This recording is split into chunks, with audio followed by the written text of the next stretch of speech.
कक्षा 10 की ऑनलाइन कक्षा में आपका स्वागत है। हमारा चैप्टर है द्विघात समीकरण और उसकी प्रश्नावली 4.3 सॉल्व करनी है। 4.3 सॉल्व करने से पहले हमें देखना पड़ेगा कि हमें वो किस तरीके से सॉल्व करनी है। उसमें हमारे पास आता है द्विघात समीकरण का पूर्ण वर्ग बनाकर हल। तो कोई भी द्विघात समीकरण हमें दी है जिसका हमें पूर्ण वर्ग बनाना है। इससे पहले वाली एक्सरसाइज में आपने पढ़ा था कि हमें गुणनखंड करके उसके मूल ज्ञात करने थे। अब यहाँ पर हमें द्विघात समीकरण को पूर्ण वर्ग बना के सॉल्व करना है। तो हमें पहले इसका एक एग्जांपल लेंगे कि हमें पूर्ण वर्ग कैसे बनाना है। इसका एक उदाहरण लेंगे हम। उदाहरण में क्या है, x² + 4x - 5। अब इसको हमें पूर्ण वर्ग बनाना है। तो पूर्ण वर्ग के लिए सबसे पहले मैं थोड़ी एक्टिविटी बता दूँ आप लोगों को। तो इसमें क्या है, ये x² है। तो एक हमने x का साइज का वर्ग बना लिया, x × x इसका जो वर्ग होगा तो क्या होगा x²। और फिर जो ये 4x है इसमें क्या है, ये x इसी के बराबर लेंगे ये लेंथ, और ये 4 इकाई है। तो ये एक आयत बन गया जो है 4x।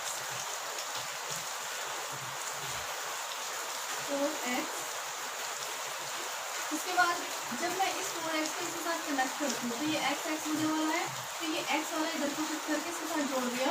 तो ये क्या बन गया, इसके साथ जुड़ के x² + 4x, x² + 4x। इतना पार्ट ये है हमारे पास x² + 4x। इसको 4 को मैंने दो भाग में बांट दिया, दो अलग अलग पोर्शन कर दिए, दोनों एक टाइप के। इसमें से एक स्टेप उठा के मैंने यहाँ जोड़ दी और एक स्टेप उठा के यहाँ नीचे जोड़ दी। अब यहाँ जो पोर्शन खाली बचा इसको भरने के लिए, तो यहाँ पर इसकी भुजा कितनी हो गई, x + 2। ये टोटल भुजा कितनी आ जाएगी, x + 2, और ये वाली टोटल भुजा x + 2, क्योंकि x में 2 जुड़ गया। लेकिन यहाँ पर x + 2 नहीं है, ये पोर्शन x + 2 नहीं आ रहा है, ये सिर्फ x आ रहा है और इतना पोर्शन है ही नहीं।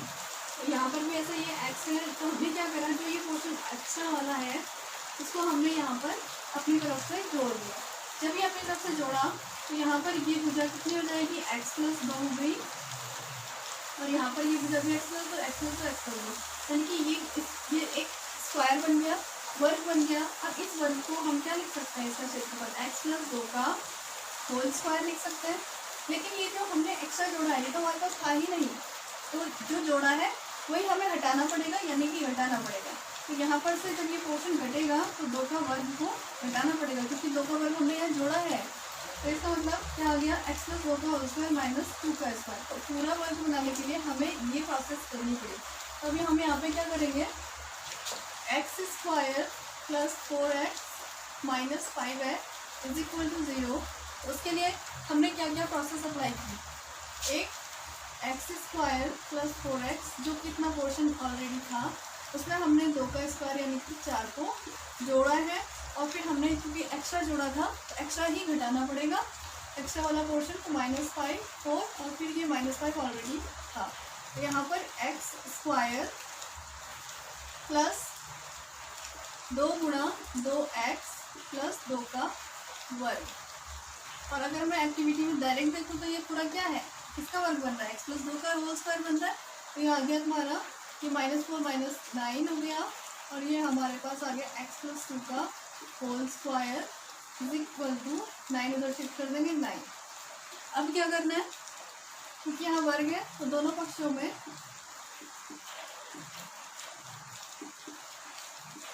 का वर्गमूल लेने पर,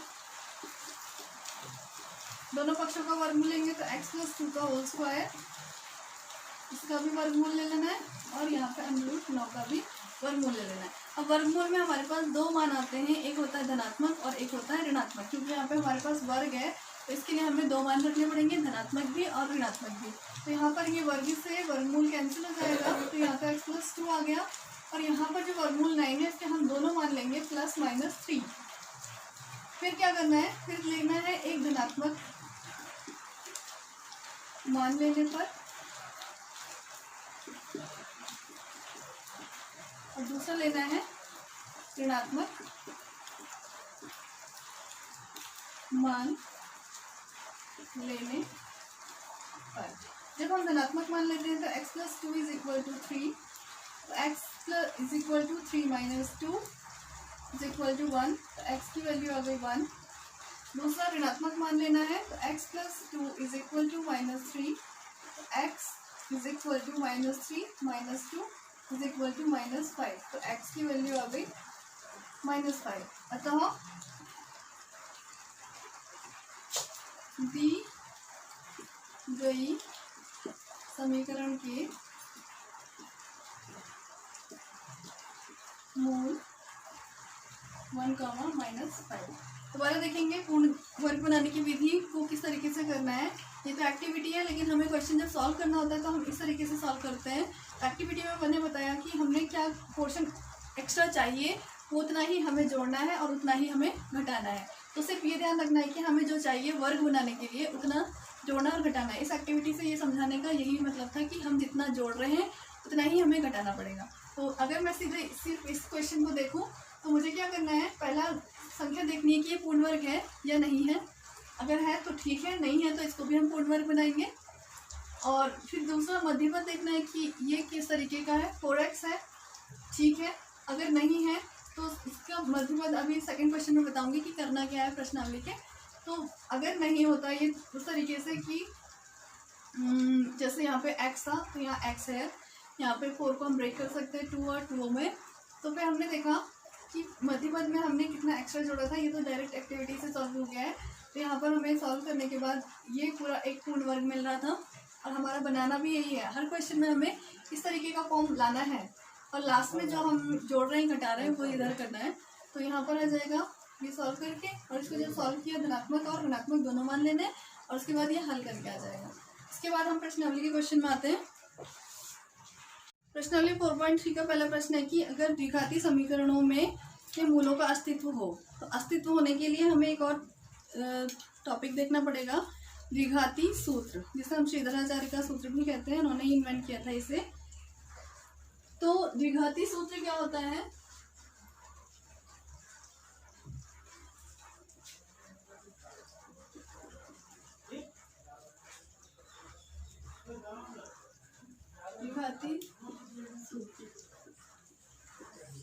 द्विघाती सूत्र का यूज हम मूलों की अस्तित्व को जांचने के लिए करते हैं। तो अगर हमारे पास कोई समीकरण है x² plus ax² plus bx plus c is equal to 0, ये है व्यापक रूप, किसी भी द्विघाती समीकरण का व्यापक रूप है। तो इसमें ये चीज़ देखनी जरूरी है कि अगर अस्तित्व होगा तभी हम इसको आगे हल करना है। तो यहाँ पर जो x का मान निकलता है वो निकलता है -b plus minus √b² minus 4ac upon 2a। तो यहाँ पर क्वेश्चन में हमें a b c के मान दिए होंगे और हमें मान रखना होता है। अब यहाँ पे मूलों की प्रकृति निकालनी है, मूलों की प्रकृति। तो इसके जो अंदर जो अंडरूट के अंदर है इसको कहते हैं विविक्तिकर, डी डिस्क्रिमिनेंट। तो जो ये विविक्तिकर है डी कहते हैं इसे, ये होगा b² माइनस 4ac। हमें सिर्फ सीधे डायरेक्ट b² माइनस 4ac निकालना है। अगर इसका मान b² minus 4ac greater than 0 आता है तो मूल वास्तविक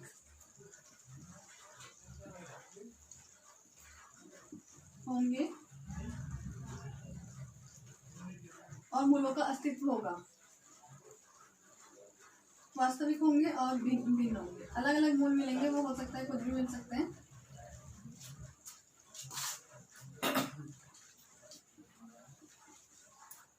दूसरा आता है b² minus 4ac less than 0। अगर 0 से कम आ जाए तो मूल काल्पनिक होंगे।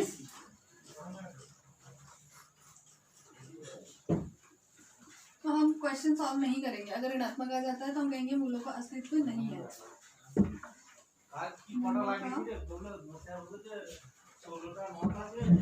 अस्तित्व नहीं है।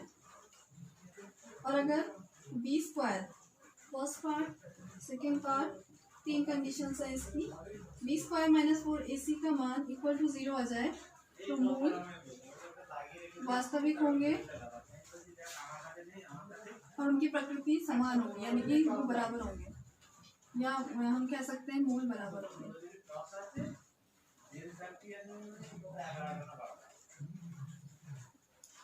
अब हमें कोई भी क्वेश्चन सॉल्व करना है तो हमें सबसे पहले विविक्ति निकाल लेंगे कि अगर उनका अस्तित्व है तभी हम उसके आगे बढ़ेंगे। तो पहला क्वेश्चन है 2x square minus 7x plus 3 को हमें पूर्ण वर्ग विधि से सॉल्व करना है।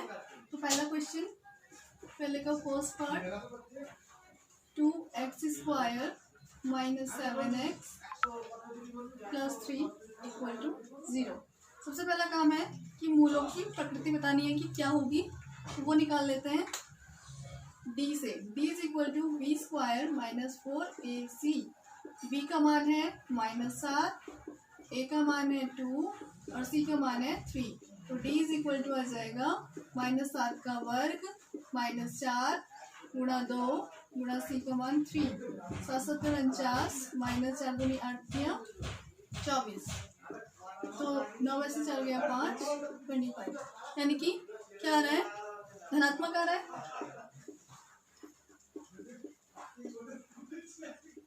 तो मूलों का अस्तित्व है।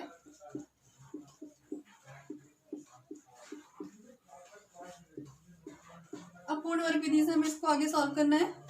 पूर्ण वर्ग विधि बनाने के लिए सबसे पहला काम है कि 2x square minus 7x plus 3 is equal to 0 में पहला पद देखना है। पहला पद क्या है, 2x स्क्वायर है, 2 पूरा वर्ग नहीं है। अगर यहाँ 4 होता तो ये पूर्ण वर्ग होता, लेकिन यहाँ 4 नहीं है। तो सबसे पहला काम है कि इसके जो गुणांक है इसको 1 बनाना है। 1 बनाने के लिए पूरे समीकरण को 2 से भाग दे देंगे, तो ये आ जाएगा x square minus 7/2x plus 3/2 is equal to 0। समीकरण को 2 से भाग देने पर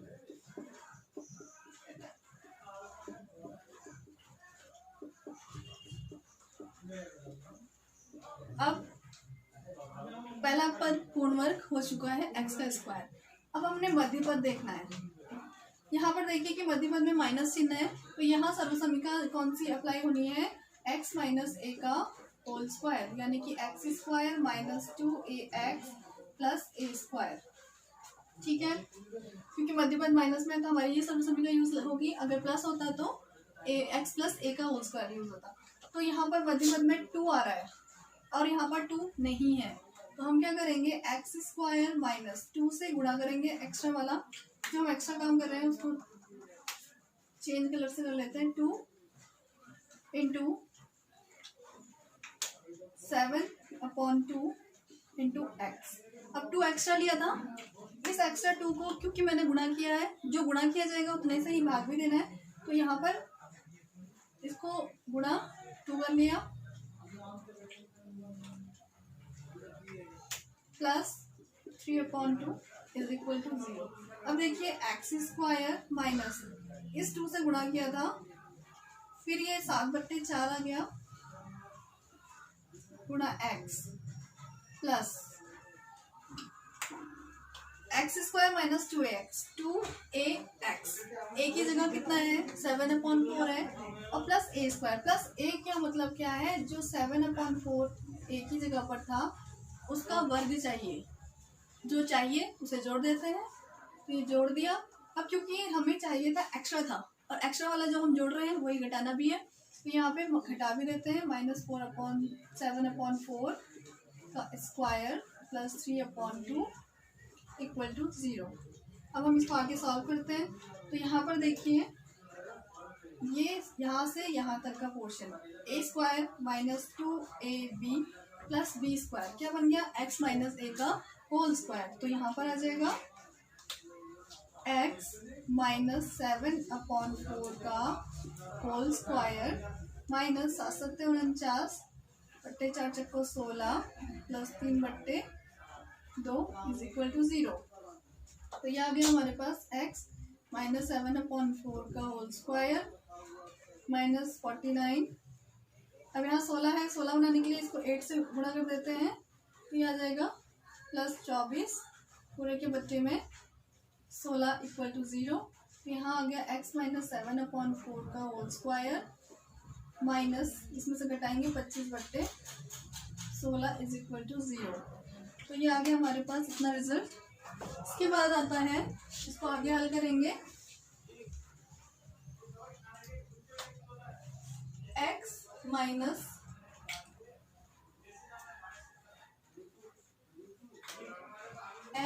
सात बट्टे चार का वर्ग, उस माइनस वाली चिन्ह को उसको उधर शिफ्ट कर देते हैं तो आ जाएगा 25/16। वर्गमूल लेने पर, वर्गमूल लेंगे तो x माइनस 7/4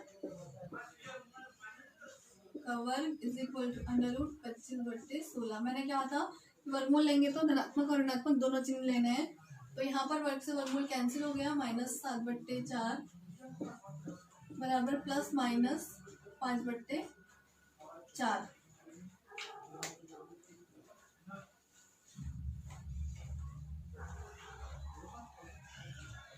तो ये आ जाएगा हमारे पास x minus 7/4 is equal to +5/4 धनात्मक लेने पर,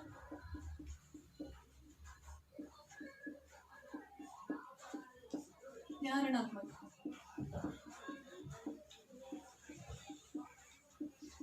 जब हम ऋणात्मक लेंगे तो यहाँ पर आ जाएगा x माइनस 7/4 बराबर -5/4। यहाँ पर आ जाएगा, इसको शिफ्ट कर देते हैं, 5/4 plus 7/4, 5 7 12/4, x is equal to आ जाएगा 3, और यहाँ पर x is equal to -5/4 plus 7/4, -5 plus 7, 7 में से 5 गया 4, 7 में से 5 गया 2/4, 2 1 कम 2, 2 दूनी 4, तो x की वैल्यू आ गई 1/2। अतः मूल 3,1/2 है। तो ये है तरीका पूर्ण वर्ग विधि से सॉल्व करने का। तो हमने यहाँ पर पूर्ण वर्ग बना देना है अरेंज करके। हम एक एक क्वेश्चन करके देखते हैं कि हर क्वेश्चन में किस तरीके से इसको सॉल्व किया गया है। प्रश्न संख्या 1 का सेकंड क्वेश्चन है 2x² plus x minus 4। 2x² plus x minus 4 is equal to 0।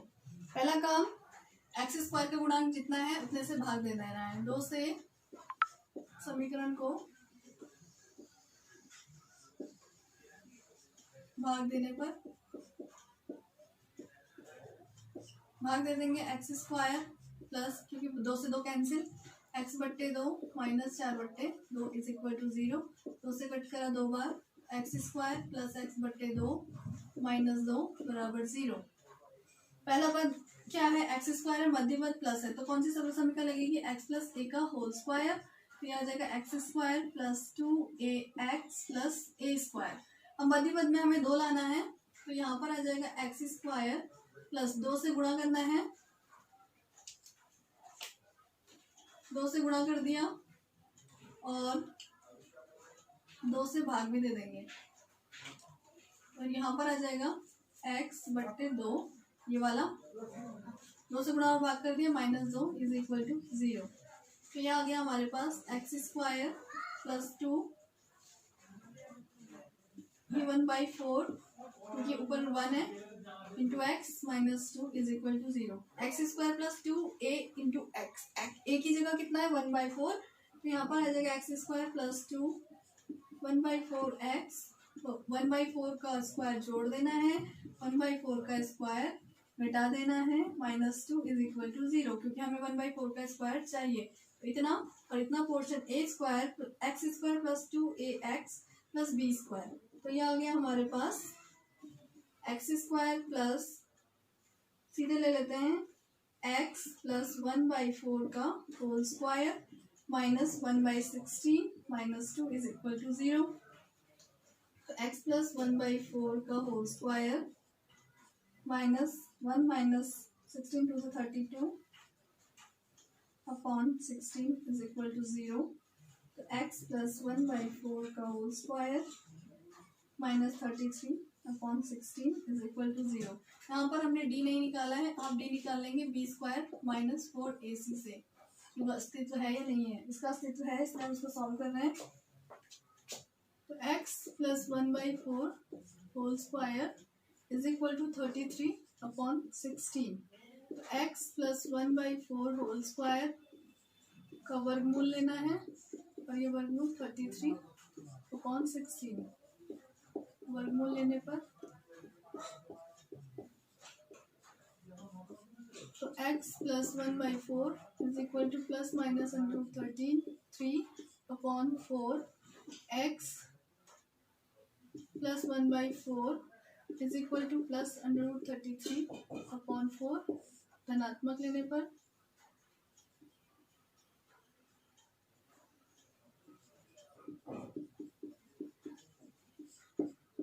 और यहाँ ऋणात्मक।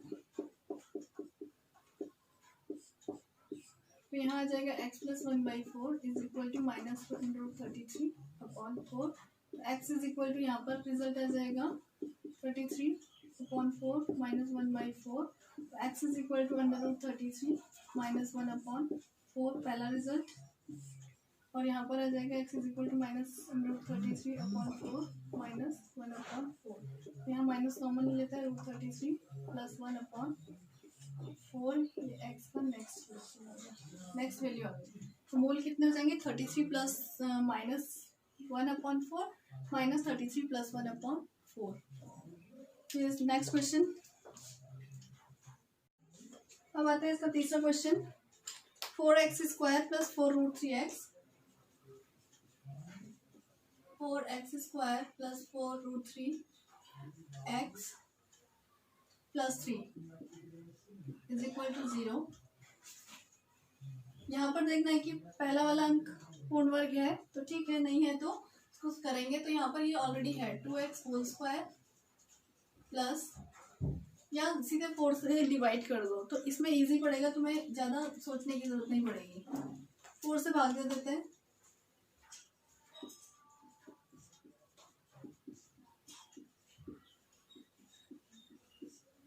x² plus 4√3/4x plus 3/4 is equal to 0। 4 से 4 कैंसिल तो यहाँ हो गया x² plus √3x plus 3/4 is equal to 0। मध्य पद प्लस में है तो कौन सी सर्व समीकरण लगेगी x प्लस a का whole square is equal to x² plus 2ax plus a square. तो यह आ जाएगा x² प्लस 2 इंटू √3x 2 से गुणा किया था तो 2 से भाग भी दे देंगे और प्लस 3/4 इज इक्वल टू 0। तो यह आ गया x² plus 2 into √3/2 x।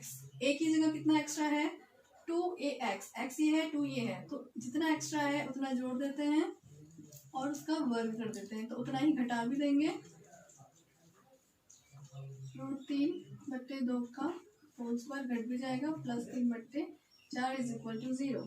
x² plus 2 √3/2x plus इसको लिखने की जरूरत नहीं है, इसके बाद सीधे डायरेक्ट सर्व समीकरण बना लेंगे। फिर आ जाएगा x² plus 2ax plus b² तो x प्लस √3/2 का होल स्क्वायर माइनस √3 का वर्ग 3/4 प्लस 3/4 इज इक्वल टू 0। तो ये आ गया x प्लस √3/2 का होल स्क्वायर, ये दोनों कैंसिल 0 आ गया। x plus √3/2 is equal to 0, x plus √3/2 is equal to 0। तो x इज इक्वल टू आ जाएगा minus √3/2, x is equal to minus √3/2। यहाँ पर भी d निकाल लेंगे, जो भी आएगा b² माइनस 4ac, शायद वो 0 आ रहा है तो हमारे मूल क्योंकि बराबर निकल रहे हैं पहले हम b निकाल लेंगे यहाँ पर भी। Next fourth question 2x² plus x plus 4 is equal to 0। यहाँ पे d निकाल ही लेते हैं हम। 4b² माइनस 4ac b की जगह पर है, a की जगह पर है 1, b की जगह पर है 1, a की जगह पर 2, b की जगह पर 1 और c की जगह पर है 4। तो 1 का स्क्वायर माइनस 4, a की जगह 2, c की जगह 4।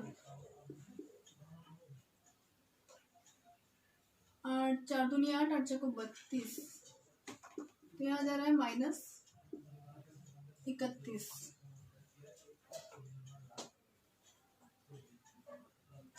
तो यहाँ पर हमारी सर्व समीका के मूल हल नहीं निकलेंगे क्योंकि यहाँ पे अस्तित्व नहीं आ रहा है। डी का मान ऋणात्मक है, अतः मूलों का अस्तित्व नहीं